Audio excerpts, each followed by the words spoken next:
नमस्कार। विज्ञान, प्रौद्योगिकी, आविष्कार और नवाचार से जुड़े देश के पसंदीदा कार्यक्रम ज्ञान विज्ञान में मैं राकेश अंदानी आपका स्वागत करता हूं।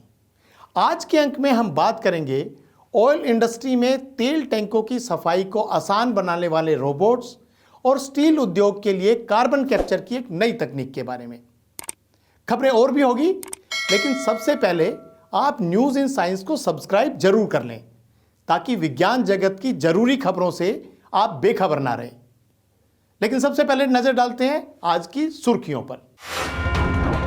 तेल उद्योग में टैंकों की सफाई को आसान बनाएंगे रोबोट्स, आईआईटी गुवाहाटी के इंक्यूबेटेड स्टार्टअप ने किए विकसित। कार्बन कैप्चर की नई और एनर्जी एफिशिएंट तकनीक विकसित, स्टील उद्योग के लिए बनेगी उपयोगी। देश दुनिया में विज्ञान जगत की ताजा खबरों को जानने के लिए देखिए ज्ञान विज्ञान का स्पेशल सेगमेंट साइंस एक्सप्रेस। और इस हफ्ते इतिहास में कौन सा दिन क्यों है महत्वपूर्ण, देखिए हिस्ट्री ऑफ साइंस में। और अब खबरें विस्तार से। विभिन्न क्षेत्रों में उपयोगी साबित होने के साथ साथ रोबोट्स इंसानों के लिए जोखिम भरे कामों को भी आसान बना रहे हैं। ऐसा ये काम है तेल उद्योग में टैंकों की सफाई करना, जो अब बिना किसी इंसानी प्रवेश के रोबोट्स द्वारा किया जा रहा है। इसी काम को और भी किफ़ायती और पर्यावरण के अनुकूल बनाने के लिए आईआईटी गुवाहाटी के स्टार्टअप ने तेल टैंकों की सफाई के लिए 2 तरह के रोबोट विकसित किए हैं। क्या है ये रोबोट्स और ये कैसे काम करते हैं, जानने के लिए देखिए ज्ञान विज्ञान की ये रिपोर्ट। तेल और प्राकृतिक गैस उद्योग में रोबोट्स का उपयोग काफी महत्वपूर्ण होता है, खासकर तेल टंकियों में प्रवेश जैसी स्थितियों में जो मानव स्वास्थ्य के लिए काफी जोखिम भरा होता है। इसी कड़ी में IIT Guwahati incubated startup beta tank robotics ने 2 रोबोटिक समाधान विकसित किए हैं, जिससे पेट्रोलियम टंकियों की सफाई आसानी से की जा सकती है। ये काफी कॉम्पैक्ट और कम ऊंचाई वाले 2 रोबोट्स हैं और तेल टैंक में पाए जाने वाले हीटिंग कॉइल के नीचे से गुजरने में सक्षम हैं। इन रोबोट्स में ऐसे पंप लगाए गए हैं जो लंबी दूरी तक गाढ़े स्लज यानी कीचड़ को पाइप द्वारा बाहर निकालने का दबाव बना सकते हैं। We told ourselves right at the beginning of this project that we'll make it so compact that we are able to pass under the heating coils. And also we considered very important to put a pump on the robot because you can't pump thick sludge through long hoses using vacuum. It's not a very practical method. So we put a pump on the robot, and in spite of that, we managed to make it so compact that it passed under the heating coil. So that's an achievement. That's a USP. When you look at the few contemporaries around the world, this stands out because of this very, very unique features. Beta tank द्वारा विकसित इन 2 robots की कार्यक्षमता की बात करें तो पहला robot कच्चे तेल टैंक के निचले हिस्से के कीचड़ को साफ करने के लिए विकसित किया गया है। ये टैंक की तली में जमा स्लज यानी कि कचरे को साफ करते हुए इसे बाहर स्थित एक अलग टैंक में इकट्ठा करता है, तो वहीं दूसरा रोबोट रिटेल आउटलेटेड पेट्रोल पंप टैंकों को पानी से धोने और साफ करने के लिए विकसित किया गया है। ये रोबोट टैंक के अंदर चलता है और अपनी आर्म्स को उठा और फैलाकर टैंकों की पानी से धुलाई करता है। इससे टैंकों से गैसों को निकलना आसान हो जाता है। विकसित की गई ये प्रक्रिया जोखिम मुक्त और काफी कुशल है। फिलहाल इन रोबोट्स का पेट्रोलियम उद्योग के विभिन्न मानकों पर परीक्षण किया जा रहा है।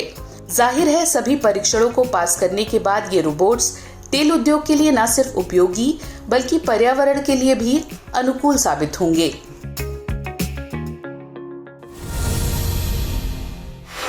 वर्ष 2070 तक भारत की नेट जीरो कार्बन एमिशन के सपने को साकार करने की कड़ी में एक नई कार्बन कैप्चर तकनीक जुड़ गई है। हाल ही में डीएसटी समर्थित आईआईटी बॉम्बे के national centre of excellence in carbon capture and utilisation द्वारा कार्बन कैप्चर की एक नई और एनर्जी एफिशिएंट तकनीक विकसित की गई। कार्बन फुटप्रिंट को कम करने वाली इस तकनीक को मुख्य रूप से स्टील उद्योग में उपयोग को ध्यान में रखते हुए विकसित किया गया है। ज्यादा जानकारी के लिए देखिए ज्ञान विज्ञान की ये रिपोर्ट।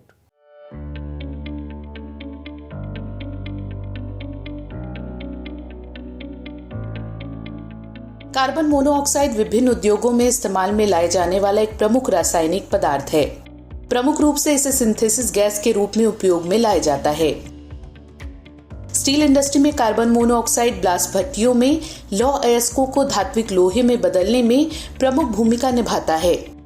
फिलहाल कार्बन मोनोऑक्साइड का उत्पादन कोक या कोयले को ऑक्सीजन की कमी में जलाने की प्रक्रिया द्वारा किया जाता है, जिसमें बाई प्रोडक्ट के रूप में कार्बन डाइऑक्साइड उत्पन्न होती है।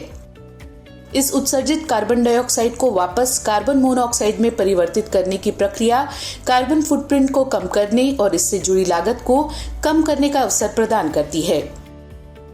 परंपरागत रूप से ये प्रक्रिया उच्च तापमान पर होती है और इसके लिए बराबर मात्रा में हाइड्रोजन की आवश्यकता होती है, जिससे इसमें बहुत ज्यादा ऊर्जा की खपत भी होती है। इसी समस्या को ध्यान में रखते हुए आईआईटी बॉम्बे में डीएसटी समर्थित national centre of excellence in carbon capture and utilisation के वैज्ञानिकों द्वारा कार्बन कैप्चर की एक नई और ऊर्जा कुशल तकनीक विकसित की गई है, जो पानी की मौजूदगी में कार्बन डाइऑक्साइड को इलेक्ट्रोकैटालिटिक कंडीशन और परिवेश के तापमान पर कार्बन मोनोऑक्साइड में परिवर्तित करती है। कार्बन कैप्चर की ये नई तकनीक ऊर्जा की कम खपत करती है। खास बात यह है कि इस तकनीक में शामिल इलेक्ट्रोकैटालिसिस की प्रक्रिया के लिए जरूरी ऊर्जा का उपयोग सीधे सौर पैनल या विंड टरबाइन से किया जा सकता है। स्टील उद्योग के साथ साथ इस नवीन तकनीक का उपयोग अन्य उद्योगों में भी किया जा सकता है। फिलहाल इसे पेटेंट मिल चुका है और इसके विस्तार के लिए ऊर्जा नोवैक प्राइवेट लिमिटेड नाम के स्टार्टअप की शुरुआत की गई है, जो स्टील उद्योग में इस नई तकनीक के अनुप्रयोग का पता लगाएगी और साथ ही कार्बन प्रबंधन के लिए हरित और अधिक टिकाऊ समाधान पेश करेगी।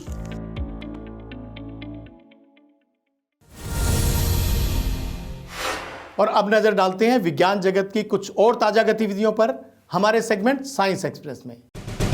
वर्षों की कड़ी मेहनत के बाद बेंगलुरु स्थित भारतीय विज्ञान संस्थान और Jawaharlal Nehru centre for advance scientific research के शोधकर्ताओं द्वारा एक माइक्रो हीट इंजन डिजाइन किया गया है, जो अधिकतम दक्षता पर अधिकतम एनर्जी पैदा कर सकता है।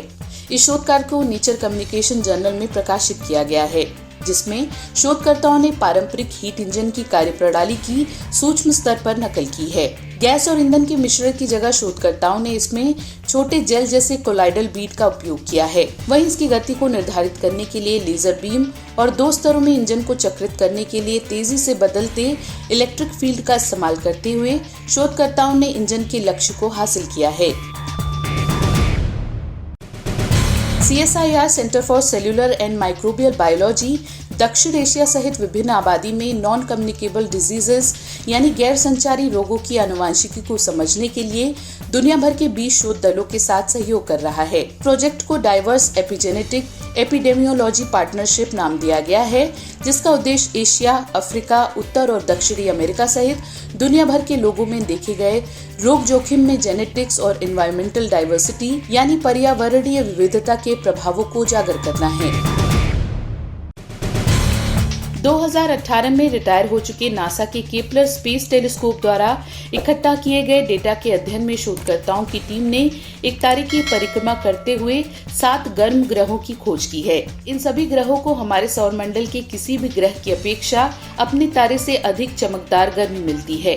ये सभी ग्रह केपलर 385 सिस्टम में पाए गए हैं, जो आकार में पृथ्वी से बड़े लेकिन नेपच्यून ग्रह से छोटे हैं। केपलर सिस्टम उन सिस्टम में से एक है जिसमें 6 से ज्यादा सत्यापित ग्रह या ग्रह के उम्मीदवार पाए जाते हैं। इतिहास के पन्नों में दर्ज वैज्ञानिक उपलब्धियों को जानने के लिए आइए देखते हैं ज्ञान विज्ञान का special segment history of science.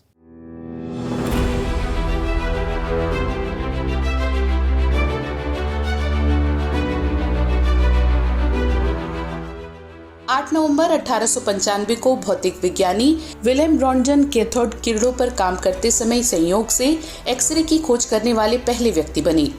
ये एक महत्वपूर्ण वैज्ञानिक उपलब्धि है जो अदृश्य को दृश्य बनाकर विभिन्न क्षेत्रों, विशेषकर चिकित्सा क्षेत्र को महत्वपूर्ण लाभ पहुंचा रही है। 9 नवंबर 1904 को प्रसिद्ध भारतीय वनस्पति शास्त्री पंचानन माहेश्वरी का जन्म जयपुर में हुआ था। पंचानन माहेश्वरी को एंजियोस्पर्म के टेस्ट ट्यूब फर्टिलाइजेशन की तकनीक में उनकी खोज के लिए जाना जाता है।